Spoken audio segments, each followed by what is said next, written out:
Good morning everyone. हमने sample paper first में class 10th mathematics में 26 क्वेश्चन कर लिए थे। अब इसके बाद 27 से लेकर 33 तक जो क्वेश्चन हम करेंगे वो 3 मार्क्स ईच होगा, और उसके बाद 3 क्वेश्चन आएंगे 5 मार्क्स के। तो आपके सामने क्वेश्चन नंबर 27 मैंने बोर्ड पर लिख दिया है। ये बहुत ही अच्छा क्वेश्चन है और इम्पोर्टेंट भी है। ये फर्स्ट चैप्टर का है, तो आप ज़रा इस पर थोड़ा सा ध्यान दें।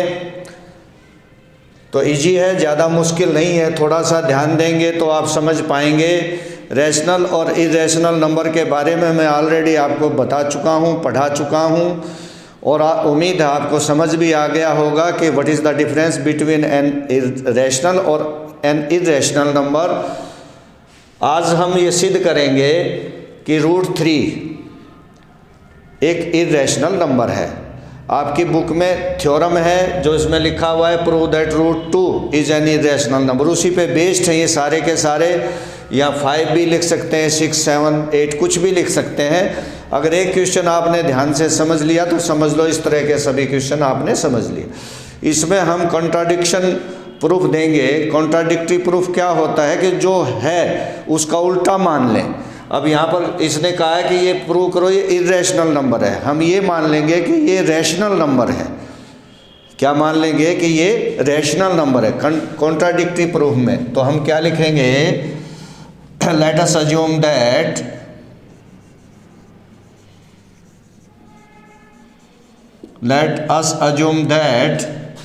√3 is a rational number। हम ये मान लेंगे, ठीक है। इसके बाद हम क्या करेंगे, हमें पता है कि रैशनल नंबर क्या होता है, जो p/q की फॉर्म में होता है और जहाँ q 0 नहीं होता और pq इंटीजर्स होते हैं। तो इसका मतलब है कि इसका मतलब ये हुआ कि √3 = p/q। यहाँ पर हम लिखेंगे where p and q are coprimes. अब यहाँ पर मैं ऑलरेडी वैसे तो कोप्राइम्स के बारे में बता भी चुका हूँ, फिर से बता रहा हूँ। कोप्राइम का क्या मतलब होता है, ऐसे कोई भी दो नंबर जिनका HCF या कॉमन फैक्टर 1 हो, या यूँ समझो वो किसी और टेबल से दोनों ना कटे। जैसे हमने लिख दिया 2/3, तो 2 के फैक्टर करेंगे ये होंगे और 3 के, तो इन दोनों में कॉमन फैक्टर क्या है 1।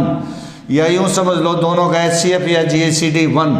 इस तरह के जो नंबर होते हैं वो क्या होते हैं, को प्राइम नंबर्स होते हैं, अर्थात वो किसी भी टेबल से नहीं कटते। तो हमने मान लिया कि ये को प्राइम है। को प्राइम का मतलब है इन सभी में कॉमन फैक्टर 1 है। तो चलिए अब हम इसका स्क्वेयरिंग कर दें, क्योंकि रूट को हटाना जरूरी होता है। Squaring both sides. तो जब हम स्क्वेयर कर देंगे तो क्या हो जाएगा, या 3 हो जाएगा, इधर आ जाएगा p²/q²।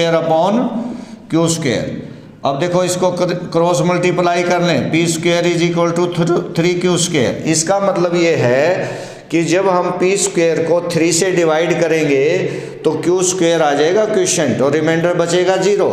अर्थात p² के फैक्टर्स हैं 3 एंड q²।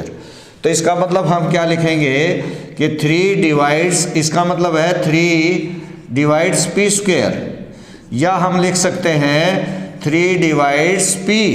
अगर 3 p² को डिवाइड करेगा तो 3p को भी डिवाइड करेगा। थ्योरम 1.3 देख लीजिए आप, आपकी बुक में आपको पता लग जाएगा। अब देखिए अगर 3p को डिवाइड करता है, अब मान लो p ये है, 3 से डिवाइड करेंगे तो कुछ तो आएगा क्वोशिएंट, रिमाइंडर 0 बचेगा। तो क्वोशिएंट को हम मान लेते m आ गया। तो इसका मतलब क्या हो गया, हम क्या कर सकते हैं इसको कि p = 3m, where m is some integer. कुछ कोई इंटीजर है ये, ठीक है। तो p² हम कर दें तो 9m²।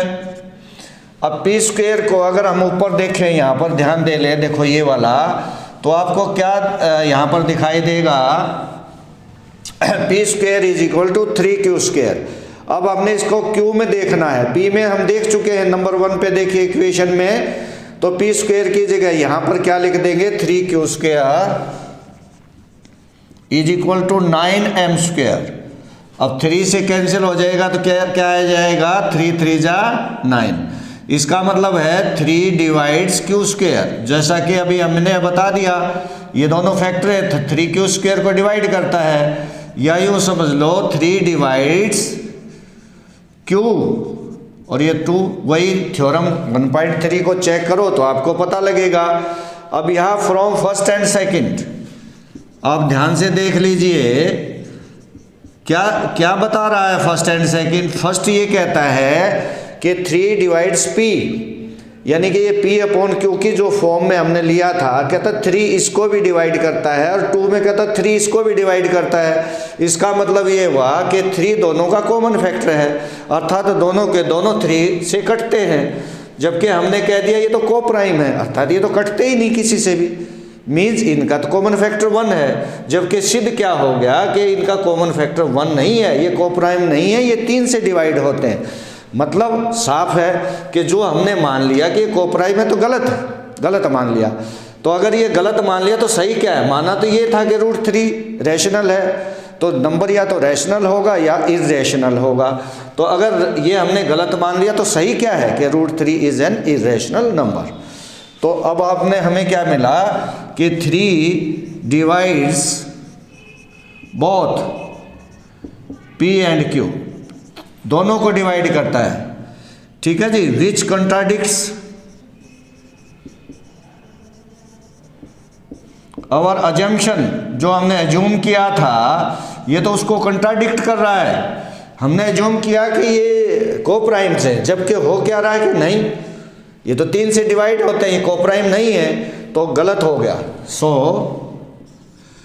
√3 is an irrational number. यहाँ पर एक लाइन और लिखना चाहो तो लिख सकते हो, so our assumption is wrong, hence √3 is an irrational number. तो यहाँ पर 3 की जगह आप 2 लिख लें, 3 लिख लें, 5 लिख लें, 5 लिखेंगे यहाँ 5 आ जाएगा, यहाँ 5 आ जाएगा, यहाँ 5 आ जाएगा, यहाँ 5 आ जाएगा, यहाँ 5 आ जाएगा, यहाँ 25 आ जाएगा,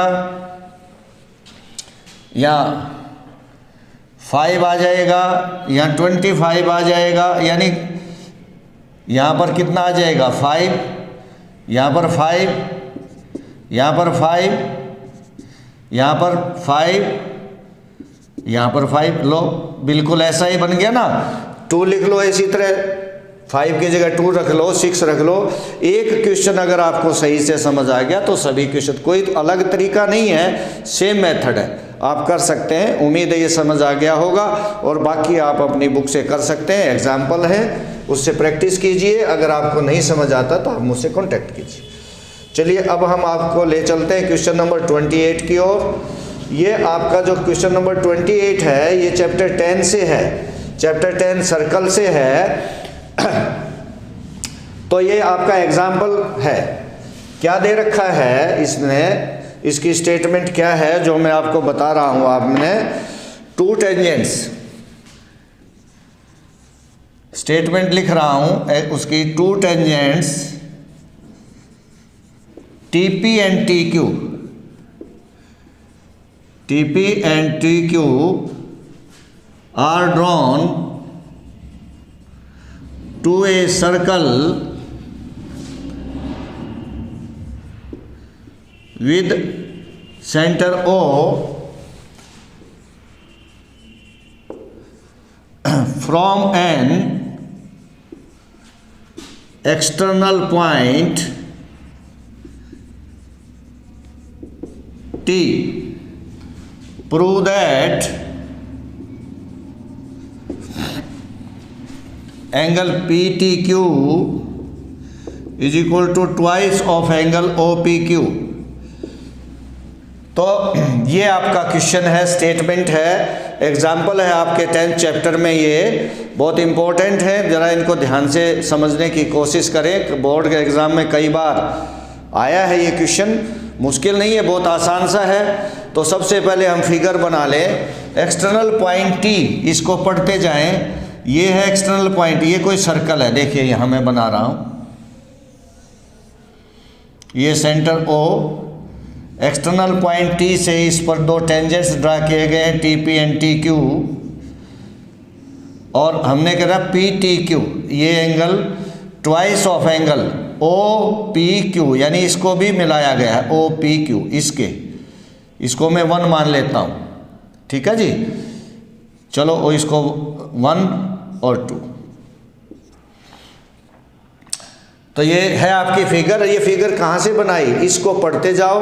अब गिवन क्या है, गिवन यहाँ से लेकर के यहाँ तक गिवन लिख दीजिए, 2 tangents T P and T Q से लेकर यहाँ तक गिवन, ये 2 प्रूव आ गया आपका, ये आपका 2 प्रूव लिख दीजिए, ठीक है। कंस्ट्रक्शन कोई नहीं है आपकी, प्रूफ समझ आ गया होगा। गिवन क्या है, यहाँ से यहाँ तक गिवन लिख दीजिए, पॉइंट टी तक, 2 प्रूव में ये लिख दीजिए। प्रूफ आप देखिए, अब आपको पता है T P is equal to T Q, theorem 10.2, length of tangents from an external point are equal, okay. तो अब ये एक ट्राइंगल है टी पी क्यू, किसी भी ट्राइंगल की जब 2 साइड इक्वल होती है तो उनके सामने के एंगल भी इक्वल हो जाते हैं, ठीक है जी। Angles opposite to equal sides of a triangle, ये ट्राइंगल है टी पी क्यू, इसमें ये 2 साइड इक्वल है तो इनके सामने के एंगल भी इक्वल होंगे, इसको हम मान लेते हैं 1। अब आपको पता है कि sum of angles of a triangle, अब एंगल पी टी क्यू अर्थात ये angle plus angle 1 plus angle 2 is equal to 180 degree, sum of angles of a triangle, angle sum property of a triangle, क्योंकि sum of angles of a triangle कितना होता है 180 degree. तो ये आपके होंगे, अब 1 और 2 इक्वल है तो हमें 2 तो चाहिए नहीं, देखो ये ऊपर वाले एंगल से रिलेशन है तो हम यहाँ पर क्या लिख देंगे, angle P T Q plus twice of angle 1 is equal to 180 degree. C1 एक को देख लीजिए, एक में क्या लिखा हुआ है कि एंगल 1 और 2 इक्वल हैं, मीन्स हम 2 की जगह 1 लिख सकते हैं, 1 + 1 ट्वाइस ऑफ एंगल 2, ओके। अब पी टी क्यू को हम यहाँ रख लें, क्योंकि हमने देखो 2 प्रूव में पी टी क्यू रखा हुआ है, तो 180 degree minus twice of angle 1, ये हमने रख दिया 2, क्लियर है। अब आपने थ्योरम 10.1 पढ़ी होगी, 10वें चैप्टर में 2 ही थ्योरम है। 10.1 यानी कि tangent is perpendicular to the radius through the point of contact, tangent is perpendicular to the radius through the point of contact, ये पॉइंट ऑफ कॉन्टैक्ट से रेडियस है, ये टेंजेंट्स है, तो हम क्या लिख देंगे इसमें, O angle O P T is equal to 90 degree, theorem 10.1 जो कि मैंने अभी बताया आपको, क्या बताया, tangent is perpendicular to the radius through the point of contact, जो पॉइंट ऑफ कॉन्टैक्ट से रेडियस ड्रॉ होता है उस पर टेंजेंट परपेंडिकुलर होता है, तो परपेंडिकुलर मीन्स ये 90 का हो गया। अब 90 का हो गया तो इसमें 2 है, ये angle O P Q plus angle 1 is equal to 90, क्योंकि ओ पी टी कितना है, ओ पी टी इन दोनों का जोड़, समझ आ गया होगा। अब एंगल 1 को इधर रख लें और इधर कितना आ जाएगा 90 minus angle O P Q, number 3। अब from first and second and third we have, यानी कि एंगल 1 की वैल्यू यहाँ रख दीजिए, angle P T Q is equal to 180 minus twice है, एंगल 1 की जगह ये रखेंगे ट्वाइस कर देंगे तो इनका क्या हो जाएगा, twice plus angle O P Q, क्यों, क्योंकि डबल है इसके आगे 2 लिखा है, तो एंगल 1 की जो वैल्यू है वो ट्वाइस हो जाएगी बाहर माइनस से, तो एंगल क्या आ जाएगा, P T Q is equal to twice of angle O P Q, hence proved, सिद्ध हो गया। तो आज मैंने आपको 2 क्वेश्चन करवाए, एक चैप्टर फर्स्ट से करवाया, √3 इज एन इरेशनल नंबर सिद्ध कीजिए, दूसरा आपके सामने है ये करवाया। दोनों ही मोस्ट इम्पोर्टेंट क्वेश्चंस हैं और मोस्टली ये है, अधिकतर देखा गया है कि बोर्ड के एग्ज़ाम में आते हैं। उम्मीद है ये समझ आ गया होगा और आप इनको अच्छे से याद करके लिखने की कोशिश करें।